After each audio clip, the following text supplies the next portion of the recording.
you find yourself utterly disoriented. Not in a modern sense where a quick phone glance brings up a guiding blue marker within moments. Truly, deeply misplaced. Picture roughly 40 millennia ago, situated somewhere across the expansive, arid interior of Central Australia, encircled by flat, featureless terrain stretching relentlessly toward every horizon. There are no paved paths, no directional indicators, no familiar geographical markers to name. Stepping in an incorrect direction guarantees death, not in some distant future, but very rapidly. A solitary water source exists within a full day's trek. Missing it means the next option lies 4 scorching days away, a duration impossible to endure without hydration under this brutal sun. Yet panic does not overtake you. Within your mind at this exact instant exists a creation unmatched by any other living creature on Earth, an internal map. It isn't rendered on parchment or etched into stone, but woven from melodies, narratives, and precise recollections, enabling you to traverse 1,000 kilometers of barren desert simply by chanting specific stanzas in their precise sequence.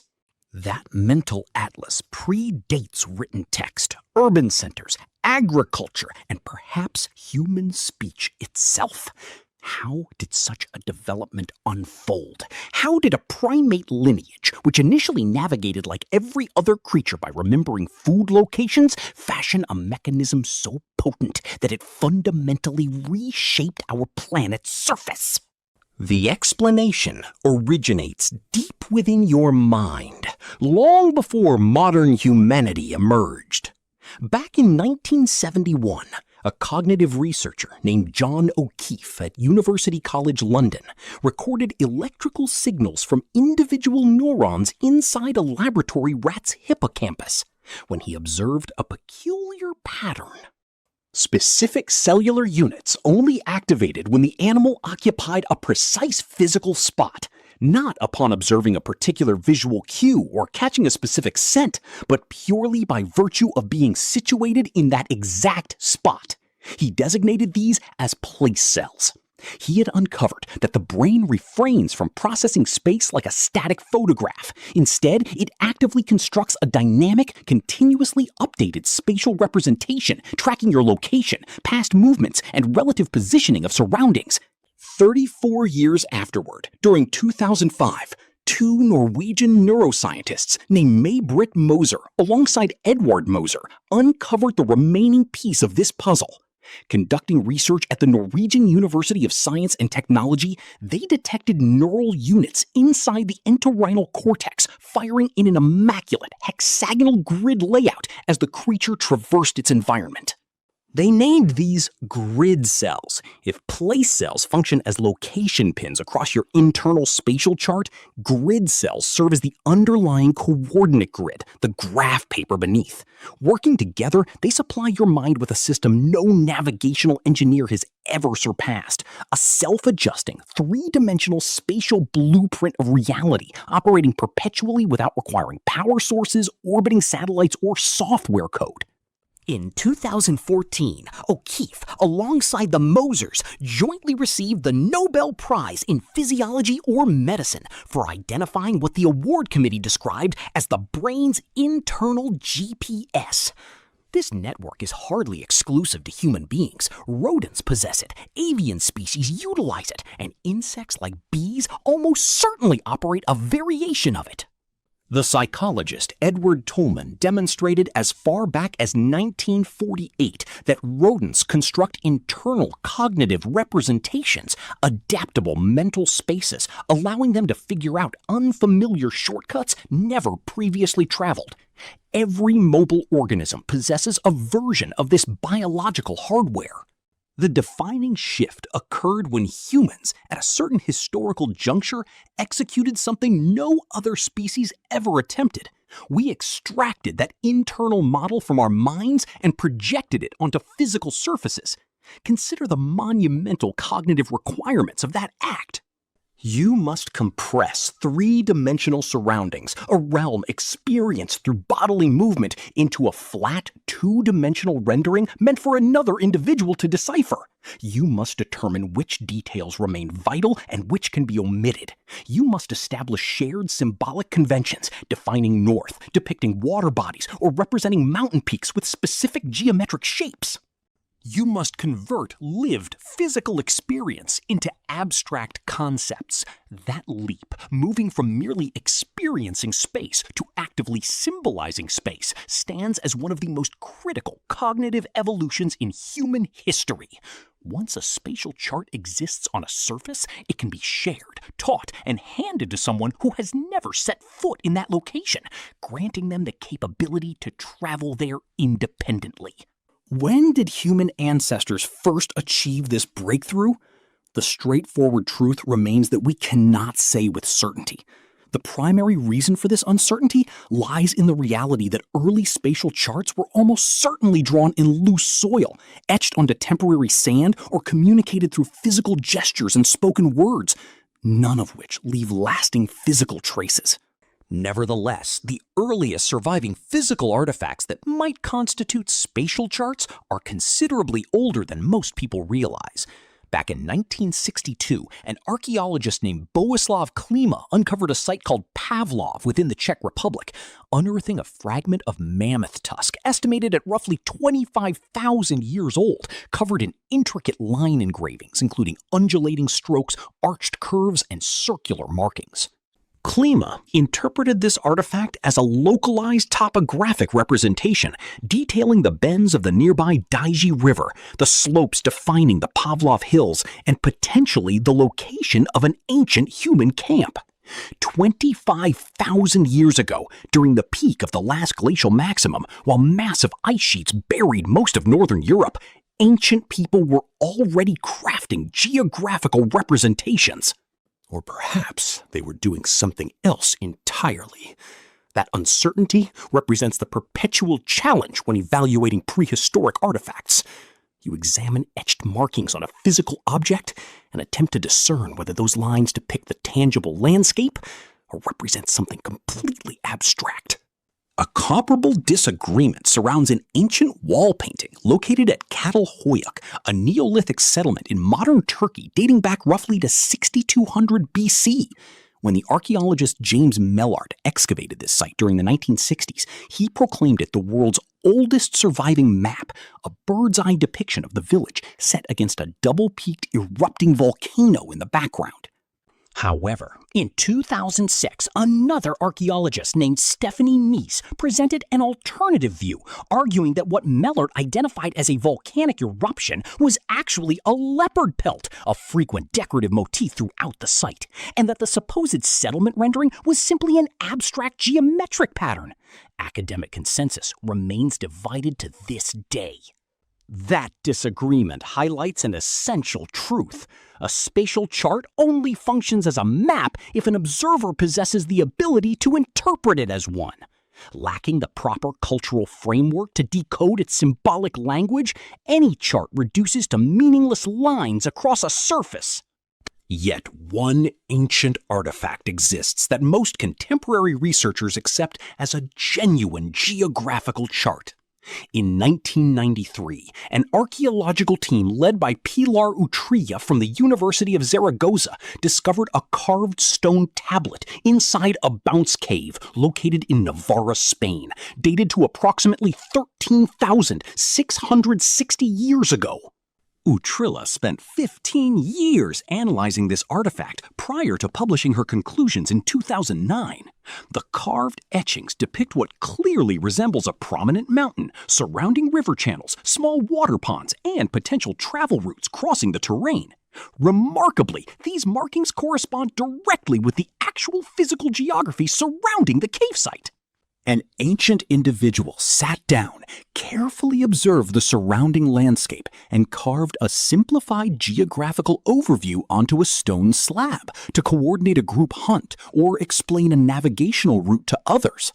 Over 13,000 years ago, before the invention of writing systems, the establishment of permanent cities, or the rise of agriculture, human beings were already actively mapping their environment.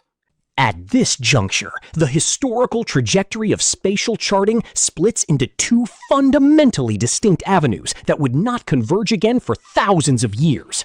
In certain regions of the world, human societies mastered the art of transferring spatial charts onto physical media, such as clay tablets, papyrus sheets, or stone blocks.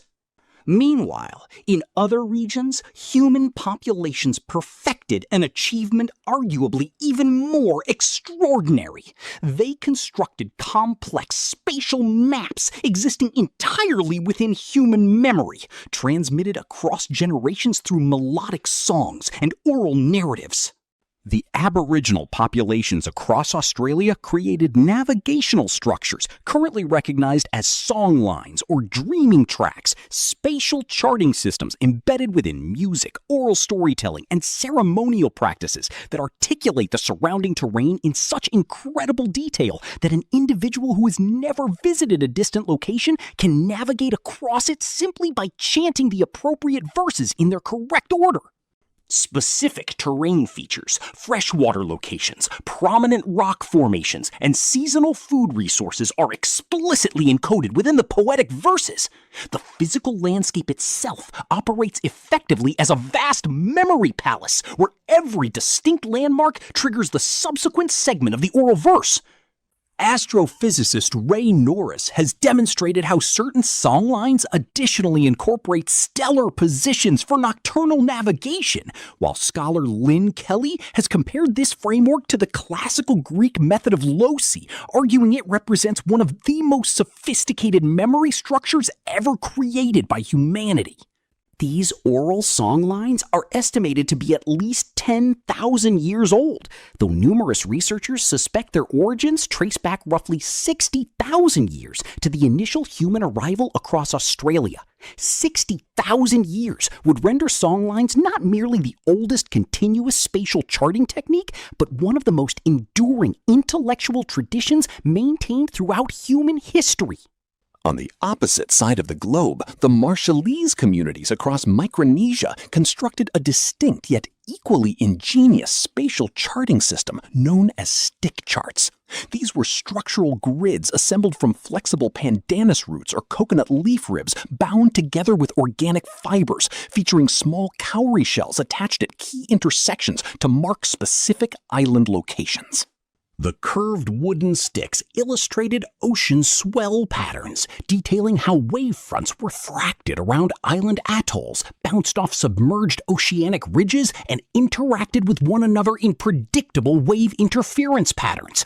These physical charts were not carried on board canoes during actual maritime voyages. Rather, they served as instructional tools studied thoroughly on land to train navigators to physically feel the ocean's invisible structural dynamics through their bodies while at sea.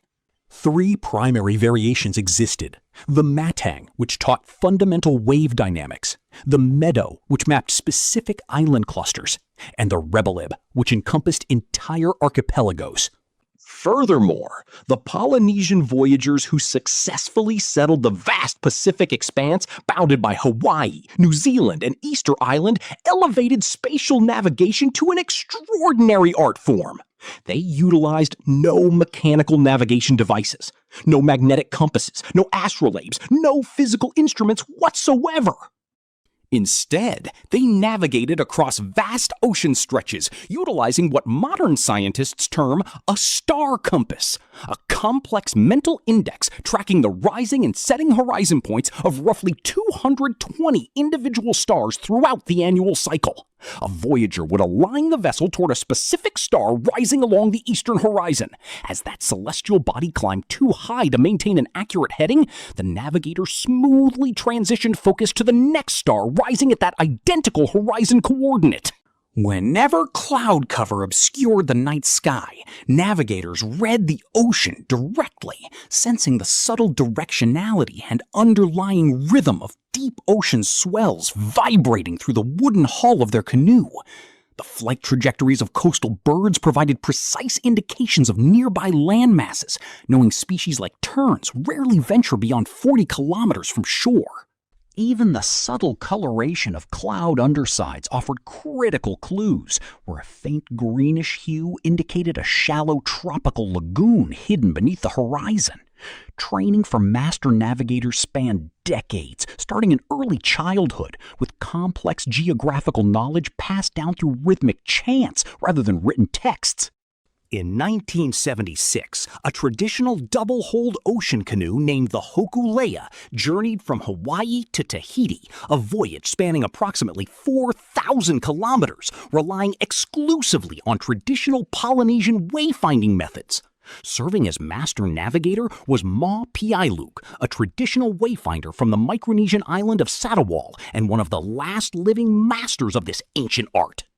He guided the vessel across open ocean currents, completely devoid of mechanical instruments, physical charts, or electronic tracking systems, relying entirely on observing stars, ocean swells, and bird flight patterns, until safely sighting the coastline of Tahiti. That successful expedition conclusively demonstrated that ancient Polynesian navigators possessed the genuine capability to colonize the Pacific Ocean exactly as their rich oral traditions maintained, by reading the open sea like a detailed map.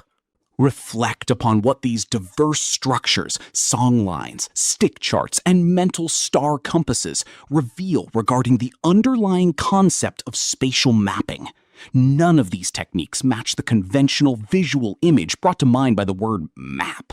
There is no paper, no coordinate lines, no decorative compass rose, yet every single one functions definitively as a map. Each system converts complex spatial information into an easily shareable, teachable format, allowing individuals to navigate across unfamiliar territories they have never personally explored. The true essence of mapping technology resides not within the physical paper medium, but within the conceptual idea itself, the profound realization that one can compress the expansive physical world into an abstract format capable of fitting neatly inside the human mind or hand. Meanwhile, physical spatial charts, the tangible artifacts most people associate with the history of cartography, first emerged within ancient Mesopotamia, situated in modern-day Iraq. The earliest surviving physical artifact that virtually all scholars agree represents a true geographical map is a compact clay tablet, roughly the size of a human palm, discovered at Gasur, later known as Nuzi, in present-day Iraq. Dating back to approximately 2300 BC, during the Akkadian Empire, this tablet depicts surrounding hills, river channels, and a specific parcel of land measured at 354 iku, roughly 300 acres, designated as belonging to a location called the Fortress of Ebla. It functions essentially as a legal property document, a land deed featuring a visual spatial diagram.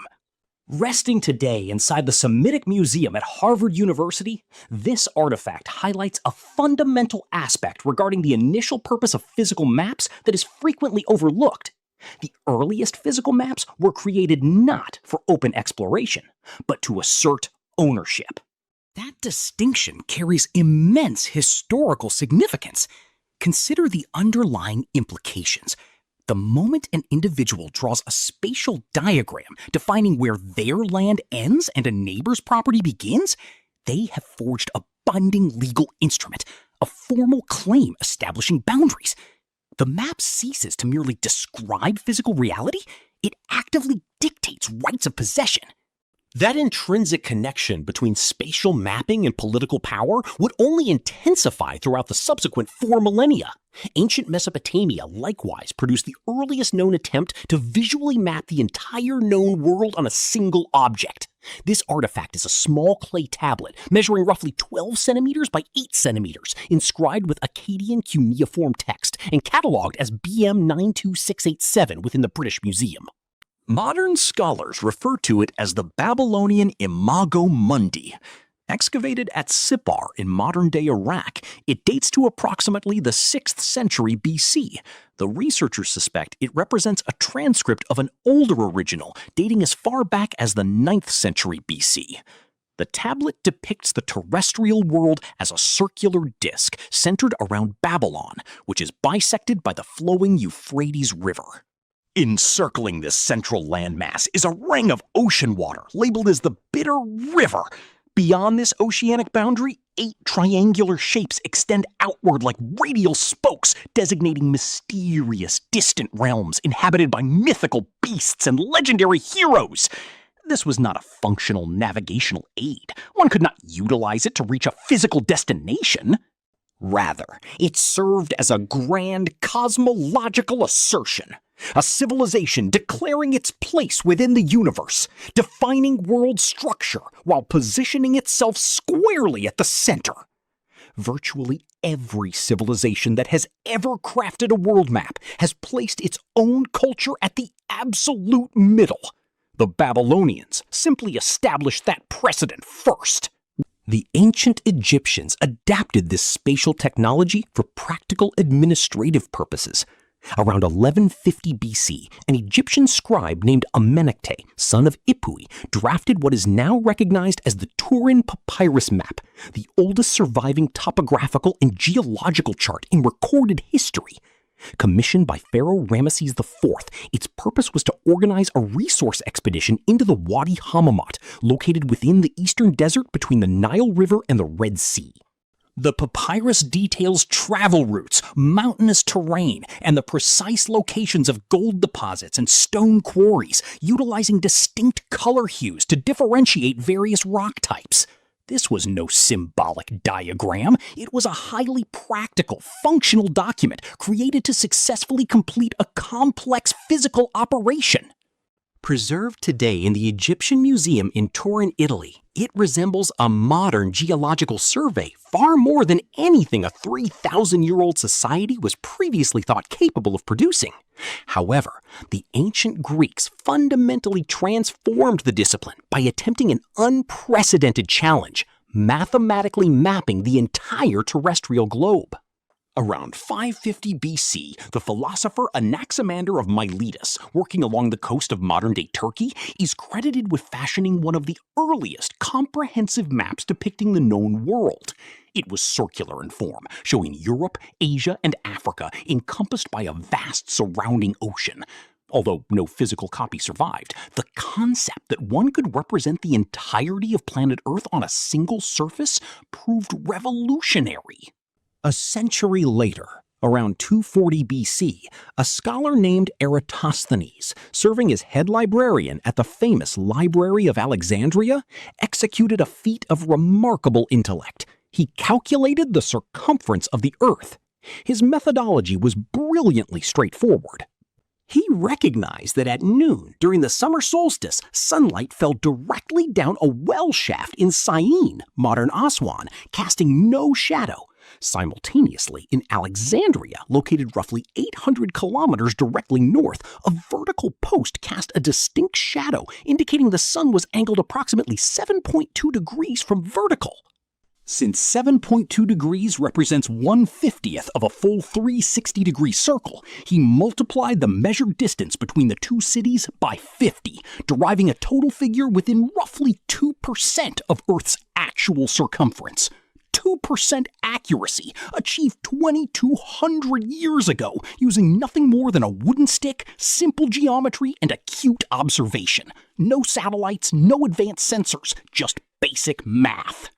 Subsequently, around 150 AD, Claudius Ptolemy compiled a monumental text titled Geographia, which dominated cartographic thought across the Western world for the next 1,400 years. He assigned precise latitude and longitude coordinates to approximately 8,000 locations across the known world and formulated mathematical map projections designed to flatten a spherical globe onto two-dimensional parchment. His framework contained notable flaws. His calculation of Earth's total size was approximately 30% smaller than reality. That specific error, persisting 1,300 years later, persuaded the Genoese navigator Christopher Columbus that he could easily reach the Asian continent by sailing west across a far narrower ocean expanse than actually existed. Ptolemy's ancient miscalculation actively altered global history over a millennium after his death. Concurrently, in East Asia, a Chinese official named Pei Xiu during the Jin dynasty was independently transforming cartography into a rigorous scientific discipline. Around 267 AD, he formulated the 6 principles of cartography: standardized scale ratios, directional alignment, precise road distances, elevation considerations, angular adjustments for winding paths, and mathematical corrections comparing curved terrain to straight lines. These exact principles remain foundational to modern cartographic science today. Remarkably, Pei Xiu developed these standards with zero exposure to Greek mathematical literature, operating on a different continent, utilizing a different language, and drawing from an independent mathematical tradition to solve the identical geographical challenge. The spatial map, much like a hunting bow or ocean vessel, represents a convergent technological innovation. By 1136 AD, Chinese cartographers carved the UG2, the map of the tracks of Yu, directly onto a massive stone stele. This map incorporated a strict rectangular grid system where every grid square represented 100 li, approximately 50 kilometers. The outlined coastline of China, rendered on this stone carving, is so remarkably accurate that modern researchers can overlay it directly onto contemporary satellite imagery and instantly recognize the geographic contours. This level of precision was accomplished 800 years prior to the European Age of Exploration, 8 centuries before European mapmakers produced anything approaching comparable geographic accuracy. This brings us to a major historical misconception that requires clarification. Why do most modern narratives regarding cartographic history focus almost exclusively on Europe? The explanation is not that European cartographers were the first. They were not. Nor were European maps inherently superior.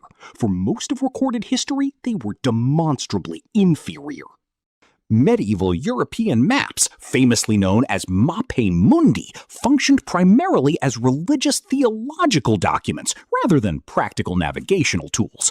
The Hereford Mappa Mundi, created around 1300 AD by a cleric named Richard of Haldingham, represents the largest surviving medieval world map, spanning roughly 1.6 meters across.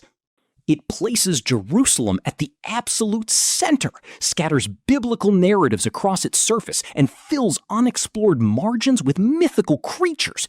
It is artistically stunning and historically fascinating, but completely useless for actual travel. During that identical era, in 1154 AD, the Arab geographer Muhammad Al-Idrisi completed the Tabula Rogeriana under the patronage of King Roger II of Sicily. It represented one of the most accurate and detailed spatial maps of Eurasia and North Africa ever compiled at the time. Drawn with south-oriented toward the top, it synthesized ancient Greek mathematical principles with contemporary Islamic scientific scholarship and first-hand empirical reports gathered from merchants and travelers. Engraved onto a massive silver disc, Al-Idrisi's work mapped genuine African coastlines, while European contemporaries were still drawing sea monsters across unexplored spaces. Yet one specific style of European map did offer genuine practical utility: the Portolan chart. Appearing across the Mediterranean during the late 1200s, with the earliest surviving example, the Carta Pisana, dated to approximately 1290 AD, Portolan charts were drafted specifically by and for active mariners. They depicted coastal outlines with astonishing geographic fidelity on animal hides, crisscrossed by intricate networks of intersecting lines known as rhumblines, radiating outward from central compass roses. A mariner could lay a straight ruler between two destination ports, read the corresponding compass bearing off the nearest rhumbline, and maintain that heading across the water. Port names were inscribed perpendicular to coastlines, using black ink for ordinary harbors and red ink for major trade hubs. The interior land masses of continents were left entirely blank because mariners cared exclusively about coastal navigation. The precise origins of Portolan charts remain somewhat mysterious. They emerge in the historical record fully developed without clear evolutionary precursors. Their coastal accuracy is so exceptional that academics have debated for decades how 13th century sailors achieved such precision. The most plausible explanation is that they condensed generations of written sailing logs detailing bearings and interport distances, geometricizing those accumulated measurements into visual charts. The result was Europe's first truly functional navigational map. The reason European maps dominate popular historical memory is not because European cartographers mapped the world first or best, but because European maps ultimately became the instruments through which imperial powers colonized the globe. That reality is a story of global dominance rather than pure scientific accuracy. In 1507, a German cartographer named Martin Waldseemüller printed a world map that executed a monumental shift. He labeled the newly documented landmass across the Atlantic Ocean with a novel designation, America, honoring Amerigo Vespucci rather than Christopher Columbus. A single word placed upon a single map assigned an entire continent a permanent identity it would never relinquish. That outcome illustrates the formidable power carried by cartographic representations. They do not merely describe physical reality, they name it, define its boundaries, and determine what gains recognition on the global stage. In 1569, Flemish cartographer Gerardus Mercator introduced a mathematical map projection that solved a critical navigational problem for ocean mariners. On a Mercator projection, lines of constant compass bearing appear as perfectly straight lines, allowing a navigator to draw a direct line between two ports and maintain a single compass bearing without continuous adjustments. While brilliant for open sea navigation, this projection introduces severe spatial distortion that subtly altered global spatial perceptions. It drastically inflates the physical size of landmasses as distance from the equator increases. On a Mercator map, Greenland, which measures approximately 2.17 million square kilometers, appears roughly equal in size to the continent of Africa, despite Africa spanning 30.4 million square kilometers, making it 14 times larger. For 450 years, the world's most ubiquitous map projection has visually exaggerated Europe and North America, while minimizing the scale of Africa and South America. That distortion stems from mathematical trade-offs rather than malicious intent, yet its cognitive impact on how humans visualize global geography remains profound and measurable. Eventually, cartography transitioned from artistic representation into precise engineering. During the 1740s, French astronomer César-François Cassini de Thury, representing the third generation of the distinguished Cassini family directing the Paris Observatory, initiated the first comprehensive national survey ever attempted, the Carte de Cassini. His methodology relied on triangulation. Surveyors selected two initial points, measured the distance between them with absolute precision, and used trigonometry to calculate the location of a third visible point. By repeatedly utilizing newly calculated points to establish further triangles across the landscape, they created an interconnected geometric web spanning the entire country. Cassini's surveying teams erected permanent stone markers across France, conducted thousands of precise astronomical observations, and ultimately produced 186 detailed map sheets at a 1 to 86,400 scale. 4 generations of the Cassini family spent nearly 70 years completing this colossal endeavor, with final map sheets published in 1815. The result provided a nation with a geometrically accurate representation of its sovereign territory for the very first time. Upon viewing an early draft revealing the true physical outline of the French coastline, King Louis XV reportedly lamented that the scientific survey had stripped away more territory than any lost war, as older inaccurate maps had depicted France significantly larger than its actual physical dimensions. Decades later, the Cassini map served as an essential tool during the French Revolution, when the new government utilized its precise grids to systematically divide France into 83 administrative departments, transforming a map funded by royal astronomers into the instrument used to restructure the kingdom. Regarding political power, history offers few starker illustrations of maps reshaping global reality than the late 19th century partition of Africa. In 1884, representatives from 14 European nations assembled in Berlin for a conference convened by German Chancellor Otto von Bismarck. Their objective was to divide the entire African continent among European colonial powers. Delegates drew arbitrary national boundaries directly across physical maps, striking straight lines, geometric shapes, and river courses chosen not because they reflected local ethnic or geographical realities, but because they were clearly visible on papal maps thousands of kilometers away. The traditional lands of the Maasai were bisected by the artificial border between modern Kenya and Tanzania, while the Somali population was fragmented across 3 separate nations. Those borders, drawn by individuals who had never set foot in the regions they carved up, remain the political borders of Africa today. A map drafted inside a Berlin conference room in 1884 continues to dictate national identities and political realities 140 years later. Then, during the mid-20th century, cartography departed from the Earth's surface entirely. On October 4th, 1957, the Soviet Union successfully launched Sputnik, humanity's first artificial orbital satellite. At the Johns Hopkins Applied Physics Laboratory, 2 physicists named William Geyer and George Weifenbach observed an intriguing phenomenon. As Sputnik orbited overhead, the radio frequency emitted by the satellite shifted predictably due to the Doppler effect, rising as it approached and dropping as it receded. They realized that by precisely measuring this frequency shift, they could calculate the satellite's exact orbital trajectory. Shortly thereafter, researchers inverted the question.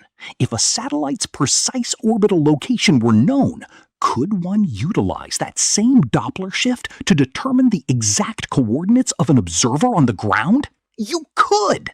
The United States Navy developed the initial satellite navigation network, named Transit, allowing nuclear submarines to pinpoint their locations without surfacing. By 1973, the U.S. Department of Defense initiated development of the Global Positioning System, GPS, launching the first experimental GPS satellite on February 22, 1978. By the mid-1990s, the full constellation was fully operational. 24 active satellites orbiting roughly 20,200 kilometers above the planet, each continuously broadcasting precise time signals, enabling ground receivers to calculate their exact position within a few meters. Concurrently, starting in 1960, a classified CIA operation codenamed Corona began placing high-resolution cameras on orbital satellites to photograph the Earth from space. Exposed film was ejected in reinforced capsules that parachuted back down through the atmosphere, retrieved mid-air by specially modified aircraft. Despite sounding like science fiction, the program proved remarkably effective. Over 12 years, Corona satellites photographed vast expanses of the globe, generating imagery so detailed that intelligence analysts could count individual aircraft on distant runways. When declassified in 1995, this archive of over 800,000 satellite photographs became an invaluable resource for archaeologists, environmental scientists, and professional cartographers. For the first time in history, global maps were being generated by automated machines that had directly observed the entire planet from above. Here, the history of navigation completes a full circle, returning to the human mind where everything originated.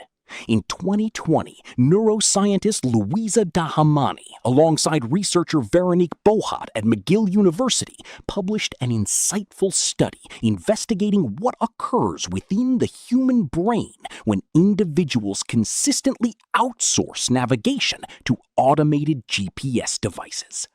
Their findings revealed that habitual GPS reliance physically correlates with reduced gray matter density within the hippocampus, the precise region where John O'Keefe first identified place cells back in 1971. The underlying neurological mechanism is straightforward. When you navigate using your internal spatial memory, you actively engage the hippocampus, constructing and maintaining cognitive spatial models. Conversely, when you passively follow step-by-step turn directions, you bypass those spatial circuits entirely, relying instead on the caudate nucleus, a brain structure governing automatic, habit-based behaviors. Neural pathways operate on a use-it-or-lose-it principle. Individuals who rely most heavily on automated navigation display measurably smaller hippocampal volume and diminished spatial memory capabilities over time. Consider the profound implications of this shift. For at least 13,000 years, and likely closer to 60,000, human societies have actively developed, refined, and transmitted complex spatial mapping techniques, elevating the brain's innate spatial capabilities to astonishing heights. Aboriginal Australians encoded geographic details across entire continents into oral melodies. Polynesian navigators traversed thousands of kilometers of open ocean by interpreting subtle wave dynamics. Ancient Greek scholars calculated Earth's circumference using simple shadows and geometry. Today, within a single generation, modern society is rapidly outsourcing those cognitive abilities to handheld digital screens. Spatial mapping evolved from an internal mental construct to clay tablets, parchment sheets, paper charts, and digital displays. And now, those digital displays are gradually supplanting the cognitive maps once built within our minds. The very technology invented to extend human spatial intelligence is actively replacing it. How, ultimately, did humanity invent the map? The answer is that spatial mapping was not a singular historical invention. It was an identical conceptual breakthrough made independently time and again across every inhabited continent by disparate cultures with no knowledge of one another. Whenever a fundamental condition was met, a human brain needed to communicate spatial relationships to another human mind that was not physically present. That simple requirement represents the entire underlying driver. Every map ever produced, from a 25,000-year-old carved mammoth tusk in the Czech Republic to the interactive digital map loading on a smartphone screen today, exists because someone needed to communicate water lies in that direction to another person who could not see it. Songlines, stick charts, clay tablets, papyrus scrolls, portolan charts, Mercator projections, and orbital satellite imagery all stem from that identical human impulse. Take personal spatial knowledge and translate it into a transferable format that others can utilize. The evolutionary probability that the core human capacity for spatial representation, the underlying biological hardware, developed once within Africa and was carried globally by migrating Homo sapiens approaches roughly 95%. Meanwhile, the probability that the external projection of that cognitive capability onto physical surfaces was independently invented multiple times across human history is effectively 100%. It occurred independently in Mesopotamia, China, Australia, Micronesia, Egypt, Greece, and across the Americas. No single culture invented the map. Rather, the map invented itself everywhere because a human brain capable of constructing internal spatial models was inevitably destined to find creative ways to share those models with others. Somewhere tonight, a person is opening a smartphone navigation application and entering an address. A small blue indicator will appear, a highlighted route will display, and they will follow those digital instructions without giving a thought to the 60,000-year chain of human ingenuity that made that screen possible. Simultaneously, in another part of the world, an elder is chanting an ancient narrative describing a distant river system they have never physically visited, teaching a child how to locate life-saving water across a dry desert by memorizing a song, utilizing the exact same hippocampal brain architecture that John O'Keefe monitored in a laboratory rat back in 1971. The medium has evolved dramatically, but the core human principle remains unchanged. Someone knows where the water source is located, and they are finding a way to share that knowledge with you.